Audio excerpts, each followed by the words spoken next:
चलिए आज को क्लास का शुरुआत करते हैं। सबसे पहले आपका सूर्य IQ में स्वागत है। आज का हमारा विषय और टॉपिक है इतिहास खंड से, जो इतिहास को अच्छे से जो पृष्ठभूमि है उसको समझते हैं हम लोग।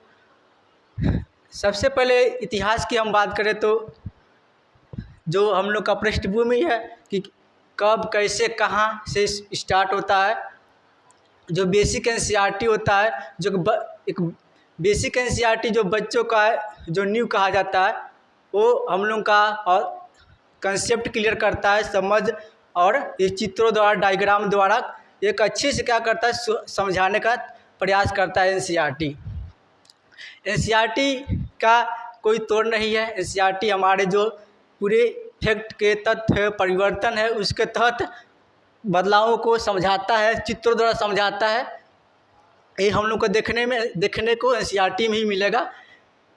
NCERT की आप एक प्रमाणिक टेक्स्ट बुक के तौर पे देखा जा सकता है, देखते भी हैं। ठीक, मैंने ऑफलाइन क्लास में अधिकतर बच्चों से मैं पूछता हूँ, फीडबैक मांगता हूँ कि इतिहास कैसा विषय है, आपको पढ़ के कैसा लगता है। तो अधिकतर बच्चे ये बताते हैं कि इतिहास सर बोरिंग विषय है, बोरियत लगता है। क्योंकि ऐसा नहीं है, या तो आपको पढ़ने में तरीका गलत हो, या आप लोग समझने में आप लोगों को दिक्कत होता हो, या तो आप तथ्य के नज़रिए से देखते हो। इसकी वजह से क्योंकि इतिहास आप लोगों का तथ्य का विषय नहीं है, आप एक परिवर्तन के नज़रिए से देखेंगे तो आप लोगों को बोरियत नहीं, आप लोग का इंटरेस्टिंग सब्जेक्ट लगेगा। चलिए देखते हैं। लिखा है तारीखें कितनी महत्वपूर्ण होती हैं। लिखा है एक वक्त था जब इतिहासकार तारीखें के जादू में खोए रहते थे। कब किस राजा की ताजपोशी हुई, कब कौन सा युद्ध हुआ, इन्हीं तारीखों पर गर्मा गर्म बहसें चलती थी। आम समझ के हिसाब से इतिहास को तारीखों का पर्याय माना जाता था। आपने भी लोगों को यह कहते हुए सुना होगा, इतिहास तो बहुत उबाऊ है भाई, बस तारीखें रटते चलो। क्या इतिहास के यह कह रहा है कि हम लोग आस पड़ोस में भी देखते हैं कि इतिहास क्या है, तिथियों का इतिहास रटते चलिए और इतिहास कंप्लीट होगा। क्योंकि ऐसा नहीं, आगे हम पढ़ेंगे समझेंगे कैसे क्यों तिथि महत्वपूर्ण है, कितना महत्वपूर्ण है, इतिहास में कितना ज़रूरी है, फैक्ट तथ्य कितना ज़रूरी है, कितना परिवर्तन कितना अहम रखता है, समाज की जो मूल्य है कितना महत्व है। आगे लिखा है इसमें कोई शक नहीं है कि इतिहास अलग अलग समय पर आने वाले बदलावों के बारे में ही होता है। इसका संबंध इस बात से है कि अतीत में चीज़ों किस तरह की थी और उनमें क्या बदलाव आए। जैसे ही हम अतीत और वर्तमान की तुलना करते हैं, हम समय का जिक्र करने लगते हैं, हम पहले और बाद की बात करने लगते हैं। रोज़मर्रा की ज़िंदगी में हम अपने आसपास की चीज़ें पर हमेशा ऐतिहासिक सवाल नहीं उठाते, हम चीज़ों को स्वाभाविक मानकर चलते हैं। मानो जैसे कुछ दिख रहा हो वो हमेशा ऐसा ही हो रहा। देखिए एक बुक तो याद आ रहा है, नोआ हरारी करके बुक है, मानव का संपूर्ण इतिहास, संपूर्ण इतिहास करके है। मैंने अपने तैयारी के दौरान मैंने पढ़ा था। वो इस किताब को उसमें मैंने पाया कि मानव पत्थर तोड़ता था, उससे लेकर आज को AI जो है, AI आज कंप्यूटर की दुनिया में, वहाँ तक कि जो परिवर्तन है इतिहास का, वो सब कैसे एक परिवर्तन के ही तो अनुसार हुआ है। अचानक एक और सवाल है, व्यवहारिक जगत में बात करूँ, जो हम लोग एक बात करें कि हम लोग बोलना कब स्टार्ट किए, तो मम्मी पापा से पूछेंगे तो एग्जैक्ट आंसर नहीं देंगे। क्योंकि ये क्या है, एक अभ्यास के एक समय का अनुकूल होता गया है, सुधार हुआ, इम्प्रूवमेंट हुआ, इसके तहत हम लोग बोलना सुधार हुआ बहुत सारा इसमें हम लोग अपने भाषा के चेंजेस समाज से सीखे, इसके थ्रू हम लोग का ठीक ठाक बोलने पर आ पाए। तो यही चीज़ है कि हम लोग एक चीज़ को नहीं ठहराते थे एग्जैक्ट कब तिथि को कैसा कब हुआ, घटना कब हुआ, ऐसा नहीं है। यही समझा रहा है। आगे लिखा है, देखते हैं, है मानो जैसे कुछ दिख रहा है वह हमेशा ऐसा ही रहा हो, लेकिन हम सबके सामने कभी कभी अचंभे के क्षण आते हैं। कई बार हम उत्सुक हो जाते हैं और ऐसे सवाल पूछते हैं कि वाकई ऐतिहासिक होते हैं। कुछ व्यक्ति को सड़क किनारे चाय के घूंट भरते देखकर आप इस बात पर हैरान हो सकते हैं कि चाय या कॉफ़ी पीने का चलन कब से शुरुआत हुआ। देखिए कब से शुरुआत हुआ।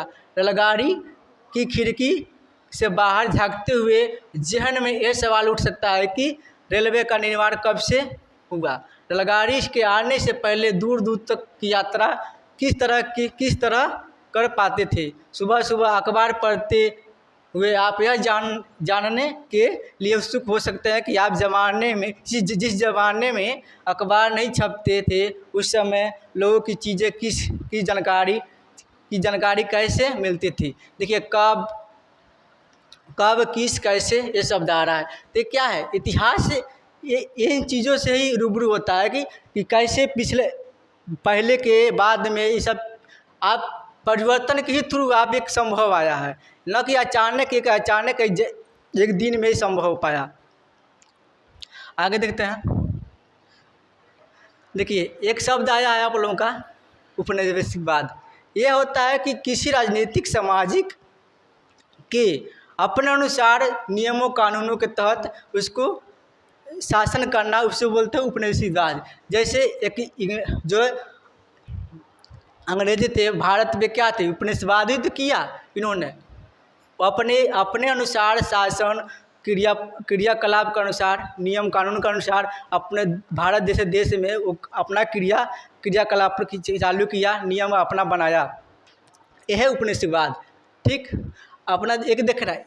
एक एनसीईआरटी में अच्छी बात यह है कि आपको एक चित्र द्वारा डायग्राम द्वारा आपको समझाएगा, क्योंकि हम लोग ऐसे स्कूलिंग में होता है कि लगता है कि नहीं चित्र को लेकर पलट देते हैं, पेज को पलट देते हैं, क्योंकि ऐसा नहीं है। बहुत सारे आप एग्ज़ाम की तैयारी करेंगे इसमें पाएंगे कि सबसे महत्वपूर्ण तो ये होता है जो क्वेश्चन जो पूछता है आप लोगों को कॉम्पिटिटिव एग्जाम में, जो भी चाहे वनडे एग्जाम है, उसमें आप लोगों को जो फैक्ट होता है ये चित्र के द्वारा जो आसानी से समझा जाता है, उसी में आप लोगों का क्वेश्चन आप लोगों को मिलेगा। ये बहुत महत्वपूर्ण है, क्योंकि हम लोग इस पर ध्यान नहीं देते हैं। अच्छी बात यह है कि हम लोग ध्यान नहीं देते हैं, इसको पेज पलट देते हैं। ठीक, इसे देखिए लिखा है ब्राह्मण ब्रिटेनिया के शास्त्र भेंट कर जेम्स रेलन द्वारा तैयार किए गए पहले नक्शे का आवरण चित्र 1782 रॉबर्ट क्लाइव ने रेलन को हिंदुस्तान के नक्शे तैयार करने का काम सौंपा था। भारत पर अंग्रेज की विजय के समर्थक रेलन को वर्चस्व स्थापित करने की प्रक्रिया में नक्शे तैयार करना बहुत महत्वपूर्ण लगता था। इस तस्वीर में दिखाया गया है कि भारत के लोग स्वेच्छापूर्वक अपने प्राचीन पवित्र ग्रंथ ब्रिटिश सत्ता के प्रतीक ब्रिटेनिया को सौंप रहे, मानो वे उसे भारतीय संस्कृति के रक्षा के लिए आने का आग्रह कर रहे हो। आगे देखते हैं।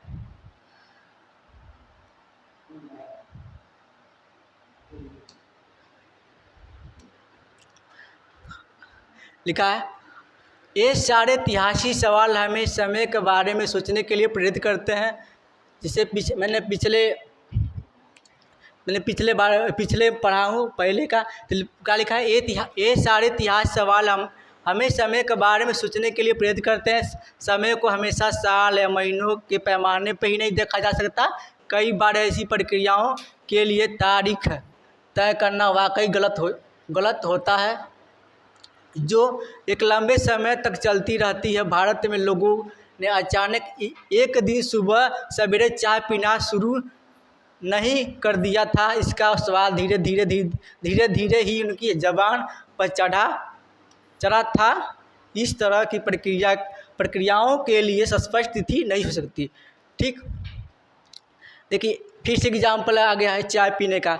हम लोग देखते हैं कि दुकान पे चाय पीते हुए ताऊ लोग, चाहे दादा लोग पीते हैं चाय, अखबार पीते हैं, तो हम लोग के मन में जहन में सवाल आता है कि चाय कब पीना स्टार्ट हुआ होगा, शुरुआत कब हुआ होगा। तो इसके पृष्ठभूमि पर जाएं, इसके बैकग्राउंड जाएं, तो एक अचानक एक दिन का नहीं देन है, इसके परिवर्तन के थ्रू ये संभव हो पाया है। इतिहास इसी को दर्शाता है, न कि तिथियों का, तथ्यों का, ये इन्फॉर्मेशन का गेदर है, ऐसा कुछ नहीं है। हम लोग धीरे धीरे परिवर्तन को देखेंगे तो नज़र आना शुरू हो जाएगा। आगे देखते हैं। इसी तरह हम ब्रिटिश शासन की स्थापना के लिए कोई तिथि नहीं बता सकते। देखिए, एक और फैक्ट आया है, तथ्य के इन्फॉर्मेशन आया है कि कोई ब्रिटिश शासन का कोई तिथि नहीं बता सकते। राष्ट्रीय आंदोलन किस दिन शुरुआत हुआ था, अर्थव्यवस्था या समाज में किस दिन बदलाव आए, यह बताना भी संभव नहीं। यह सारी चीज़ें एक लंबे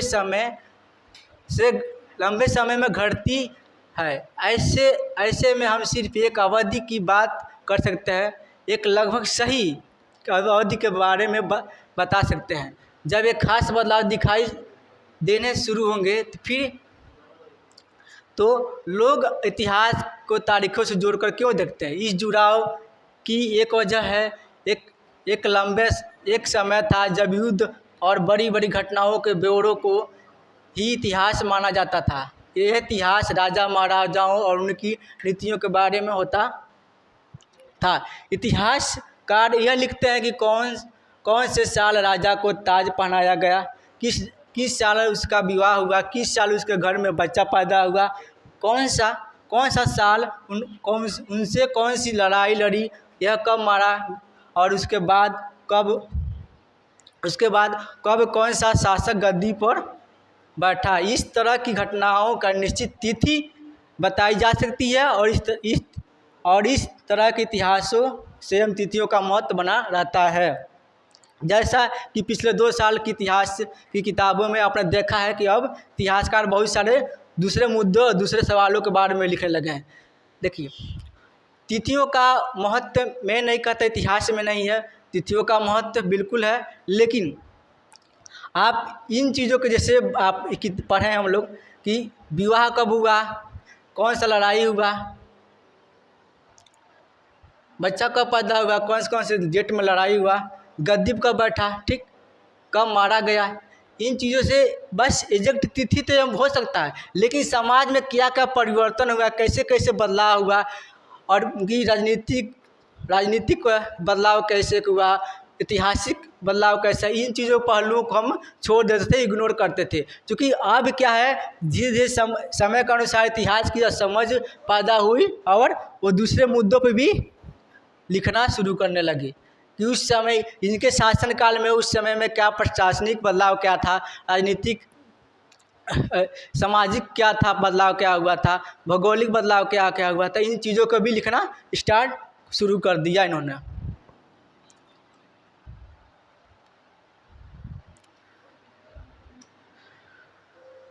वे इस बात पर ध्यान देते हैं कि लोग किस तरह अपनी रोजी रोटी चलाते, क्या पैदा करते थे और क्या खाते थे, शहर कैसे बने, और बाजार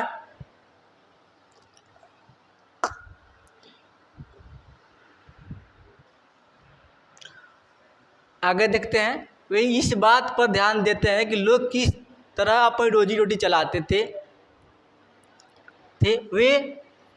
वे क्या पैदा करते थे और क्या खाते थे, शहर कैसे बने और बाज़ार किस तरह से फैले, किस तरह के रियासतें बनी, नए विचार अपन पे और संस्कृति और सामाजिक किस तरह से बदले। देखिए, इतिहासकार उस समय, आज के इतिहासकार उस समय देखते हैं कि कैसे रोजी रोटी चलाता था इंसान, क्या पैदा करता था, क्या खाते थे, शहर कैसे बना, किस तरह का बाज़ार फैले, रियासत क्या थी और संस्कृति समाज किस तरह का था। ये सब इतिहासकार को सोचने में मजबूर कर देता है, क्योंकि यही होता है कि तिथियों से नहीं जान सकते उसका जो उस समय का क्या माहौल था, क्या समाज का परिवर्तन था, इससे ही परिवर्तन किया जा सकता है, आकलन किया जा सकता है, न कि तिथियों से। ये देखिए, ये आपका फैक्ट है, तथ्य है, लिखा है विज्ञापनों से भी पसंद नापसंद तय होती थी। पुराने विज्ञापनों से हमें यह समझने में मदद मिलती है कि नए उत्पादों के लिए बाज़ार किस तरह से तैयार हुए और किस तरह नई रुचियाँ चलन में आई। 1982 में लिप्टन चाय के लिए तैयार किया गया विज्ञापन इस बात की ओर संकेत करता है कि दुनिया भर के शाही लोग यही चाय पीते हैं। इस तस्वीर में पीछे की तरफ एक भारतीय महल दिखाई दे रहा है कि जबकि अगले हिस्से में ब्रिटेन की रानी विक्टोरिया की तीसरा बेटा राजकुमार आर्थर घोड़े पर बैठा हुआ है। राजकुमार आर्थर एक ड्यूक ऑफ कनाड की पदवी दी गई थी।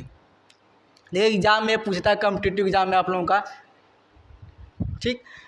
देखिए ये क्या है, इस चाय की ही तो इसमें भी बात करें, चाय का कैसे कैसे परिवर्तन हुआ, कैसे राजा महाराज लेकर आम जनता तक को के जुबान तक आया, ये सब परिवर्तन की ही देन है।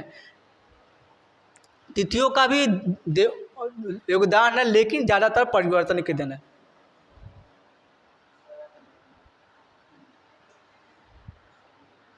चलिए सर, बहुत बहुत धन्यवाद आपका। देखिए बच्चे कैसे हैं, आप सभी उम्मीद कर रहे हैं आप लोग बहुत अच्छे होंगे। और सर बिगिनर हैं, मैं चाहूँगा कि थोड़ा सा वीडियो में उतरा चढ़ा हुआ होगा, तो I am really sorry, I would like to tell you, please don't consider in mind, now we have to focus understanding you what I am telling you now everyone's. अगर कहा जाता है ना कि जब लीडो हम खेलते हैं ना, लीडो के 6 पासे होते हैं, हम उम्मीद करके फेंकते हैं कि हमें 6 आएगा, लेकिन आता 1 है, फिर भी हम सब्र करके फिर खेलते हैं, फिर आता 2 है, फिर भी हम खेलते हैं कि नहीं खेलते हैं। तो जीवन का चढ़ाव उतराव आता रहता है, ऐसा नहीं है कि आप 6 बोलेंगे तो 6 ही आ जाएगा, हो सकता है फिर 1 से स्टार्ट करना हो। तो सर आज 0 से स्टार्ट किए हमारे बीच में हैं, तो मैं चाहूँगा कि सर का सपोर्ट करिए।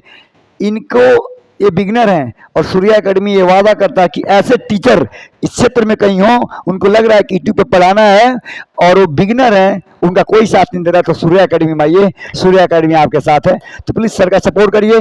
हम दावा करते हैं कि सर एक दिन इतना अच्छा पढ़ाएंगे आप लोगों को कि आप बिलीव नहीं कर पाएंगे। बहुत बहुत धन्यवाद, मिलते हैं सर के साथ नेक्स्ट वीडियो में। जय हिंद, भारत माता की जय।